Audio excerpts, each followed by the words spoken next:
जय हिंद दोस्तों, मैं हूं प्रभात। पीसीएस शिक्षा के मंच पे आप तमाम अभ्यर्थियों का हार्दिक अभिनंदन है। आज चर्चा के मुख्य बिंदु में है बिहार करंट अफेयर से एक न्यूज़ जिसके बारे में आप सभी लोगों ने सुना है। बिहार में चुनाव का समय है और लगातार नए नए हनी बीज बांटे जा रहे हैं और अब बिहार में 1 अगस्त से 125 यूनिट फ्री का घोषणा किया गया है बिहार सरकार के द्वारा।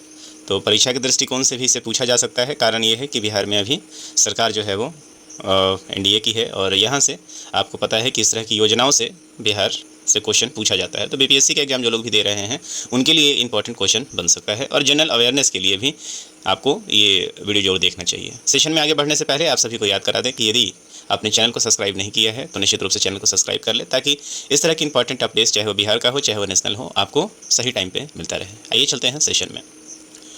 आपको याद आ रहा होगा कि इसी प्लेटफॉर्म पे हमने लगभग 1 सप्ताह पहले एक न्यूज़ को कवर किया था, जहां पे हमने आपको बताया था कि बिहार में प्रति परिवार 100 यूनिट निःशुल्क बिजली देने की तैयारी चल रही थी और इसकी घोषणा कर दी गई थी।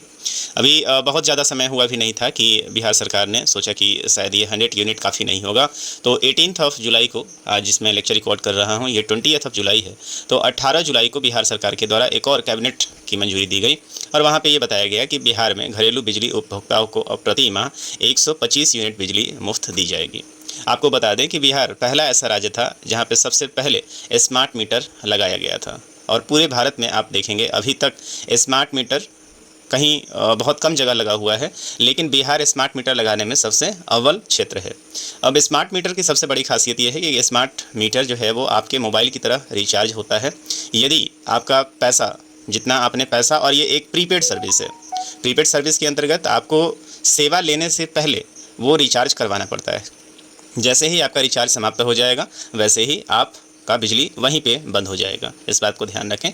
और ये स्मार्ट मीटर की जो व्यवस्था है, जहाँ पे बिहार में इतने बड़े स्तर पे गरीबी है, बिहार का जो स्थिति है आप देख रहे हैं कि सबसे पिछड़ा और सबसे गरीब राज्य है, वैसे जगह पे जब पैसा वसूलने की बात होती है तो इस तरह की योजनाएं जिसे पूरे देश में बहुत कम राज्यों ने इम्प्लीमेंट किया है, बिहार इसमें सबसे आगे रहता है। लेकिन जब बात करेंगे बिहार में अन्य विकासों की, बिहार में स्कूलिंग शिक्षा की, बिहार में बेरोजगारों की, तो वहाँ पे सरकार मौन रहती है।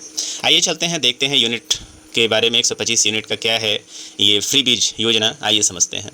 आज राज्य कैबिनेट की बैठक में मुफ्त बिजली के प्रस्ताव को मंजूरी मिलने की संभावना है। आपको पता है कि इस तरह के पॉलिटिक्स की शुरुआत दिल्ली सरकार के द्वारा की गई थी और अपने इस तरह के वादे के आधार पे ही एक लंबा आपने देखा है कि वहाँ पे सरकार बना था। तो शायद यही मॉडल यहाँ बिहार में भी अब अपनाया जा रहा है। मुख्यमंत्री ने एक्स हैंडल पर जानकारी दी है कि जुलाई महीने के बिल से ही इसे लागू कर दिया जाएगा। मतलब 1 अगस्त से जो है आप इसको देखेंगे। बिहार ने चुनाव से पहले मुख्यमंत्री नीतीश कुमार ने सभी घरेलू बिजली उपभोक्ताओं को 125 यूनिट बिजली मुफ्त देने की घोषणा की है। मुख्यमंत्री नीतीश कुमार ने गुरुवार को अपने एक्स हैंडल पर इस आशय की जानकारी दी है। शुक्रवार को होने वाले राज्य कैबिनेट की बैठक में मुफ्त बिजली के प्रस्ताव को मंजूरी मिलने की संभावना है। यह पहला मौका है जब बिहार के सभी श्रेणी के घरेलू बिजली उपभोक्ताओं को मुफ्त बिजली देने का सरकार ने निर्णय लिया है। काफ़ी पहले ग्रामीण क्षेत्रों में एक बल्ब मुफ्त में जलाने की सुविधा दी गई थी। राज्य के 1.6 करोड़ परिवार को सरकार के इस फैसले का लाभ मिलेगा। मुख्यमंत्री ने स्वयं यह जानकारी दी है कि जुलाई के महीने से ही मुफ्त 125 यूनिट की सुविधा आरंभ कर दी जाएगी। मुख्यमंत्री ने अपने एक्स हैंडल पर यह जानकारी दी है कि जिन 1.67 करोड़ बिजली उपभोक्ताओं को मुफ्त 125 यूनिट का लाभ सीधे तौर पर मिलेगा, उन सभी की सहमति लेकर उनके घर की छतों पर या फिर नज़दीक के सार्वजनिक स्थल पर सौर ऊर्जा संयंत्र लगाकर उन्हें इसका लाभ भी दिया जाएगा। जो योजना चल रहा है उसे हम जानते हैं कुटीर ज्योति योजना के तहत अत्यंत निर्धर परिवार होंगे, उनके लिए सौर ऊर्जा संयंत्र लगाने का पूरा खर्च सरकार वहन करेगी। वहीं अन्य श्रेणी के घरेलू उपभोक्ताओं को भी सरकार उचित सहयोग करेगी। अगले 3 वर्षों के भीतर बिहार में एक अनुमान के अनुसार 10,000 मेगावाट तक सौर ऊर्जा की उपलब्धता होगी। गौर करें तो बिहार में सब्सिडी पर खर्च प्रति वर्ष बढ़ रहा है। वित्तीय वर्ष 2025-26 में लोक ऋण 32,07,018.31 करोड़ से बढ़कर अब 35,389 के आसपास आप देख रहे हैं करोड़ रुपए होने का अनुमान है। तो ये जो है आप योजनाएं देख रहे हैं, तो इस चीज़ को यदि आप पॉलिटिकल भाषा में कहें तो इसको फ्री बीज पॉलिटिक्स कहा जाता है। मतलब कि चुनाव आने से ठीक पहले सरकार के द्वारा जब इस तरह के लोक लुभावन वादे किए जाते हैं तो इसी चीज़ को फ्री बीज पॉलिटिक्स कहा जाता है। फ्री बीज पॉलिटिक्स का पूरी दुनिया में आप देखेंगे तो बहुत ही ज़्यादा क्रिटिसिज्म किया जाता है। कारण है कि ये जो जितने भी पैसे दिए जा रहे हैं ये सब जनता के टैक्स के द्वारा चुकाए गए पैसे हैं। अब जनता के चुकाए गए पैसे के लिए सरकार यहाँ पे मुश्किल से 2-3 महीने के लिए रहेगी। सरकार अगली बार आएगी या नहीं आएगी इसकी कोई गारंटी नहीं होती है। बावजूद इसके यहाँ पे इस तरह के फ्री बीज परसेंटेज को बांटा जाता है।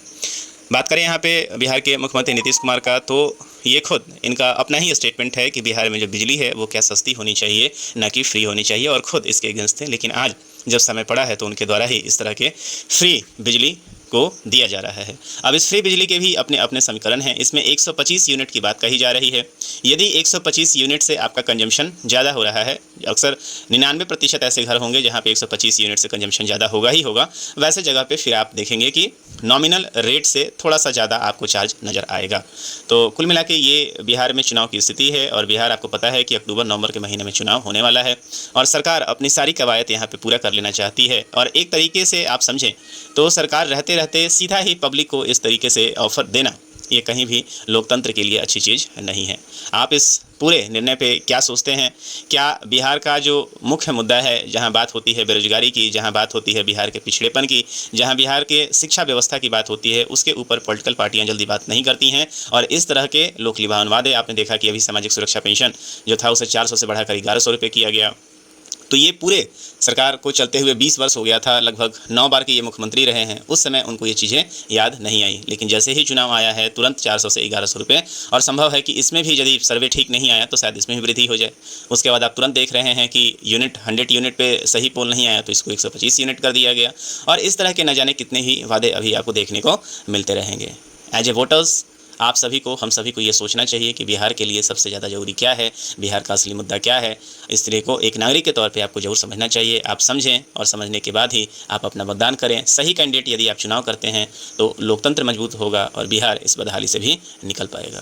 तो उम्मीद करते हैं ये पूरा सेशन आपको समझ में आया होगा, और इस तरह के इंपॉर्टेंट अपडेट्स के लिए आप चैनल को जरूर सब्सक्राइब कर लें। तब तक दीजिए मुझे इजाज़त। साइनिंग ऑफ, दिस इज प्रभात। जय हिंद।